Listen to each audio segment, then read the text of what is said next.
All right, so what I'm going to do here is talk through the what is a wave homework.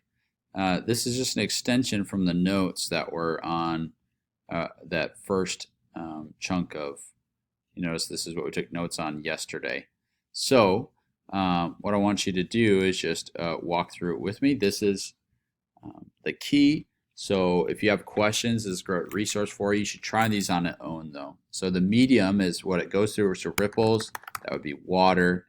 Sound waves, that would be air that is traveling through. Seismic waves, such as an earthquake, it would be like, you could say the ground, would probably be the best way to say that one. Three types of waves. These are any electromagnetic wave, such as an X-ray, light, or a microwave. Okay. How does this relate to wave motion? So you can see a lot of different pieces here, but the mass goes up and down and transfers energy to the spring next to it. It eventually comes back to rest too.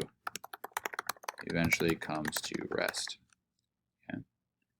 So the difference between transverse and longitudinal waves would be to say that transverse, I'm gonna do it this way, transverse, and you have as wave goes left to right, particles go up and down, or opposite, we'd say perpendicular.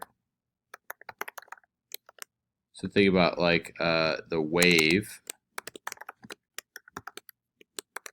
in stadiums would be an example. And the reason why that's an example is because as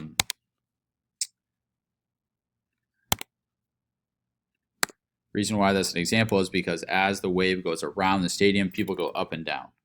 So it's going around and people go up and down. Then we got longitudinal,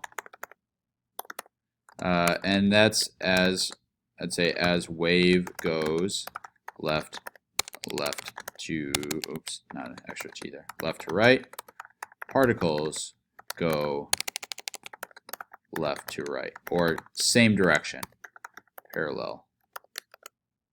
Okay. An example would be sound. I'm also going to add the other example of light here. That's a transverse wave as well, since those are the two most common ways that we talk about it. Okay. So this is a motion of water molecule on the surface of the ocean as a wave passes by. Here, this is called a surface wave because it's on the boundary of two mediums. And what you get is a circular motion. Wow, that's really bad. Circular motion. Okay, because you have parallel and perpendicular waves that parallel and perpendicular that happen there. Okay, so like situated water waves carry energy. If I'm standing on the shore and a wave hits me, I get knocked over by it because I'm super weak. Okay. So here we're talking about what's a longitudinal wave. Longitudinal is the same direction, so that would be, I'm not going to delete the whole thing. Letter A. How do you know? I would say the easiest way to say is that there is no up and down movement. Okay.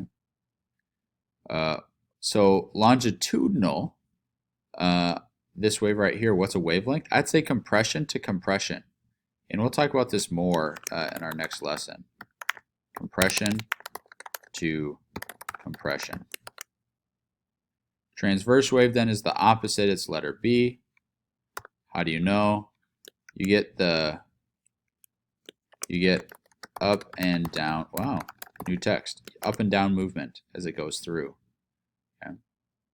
And then how would you describe a wavelength for a transverse wave?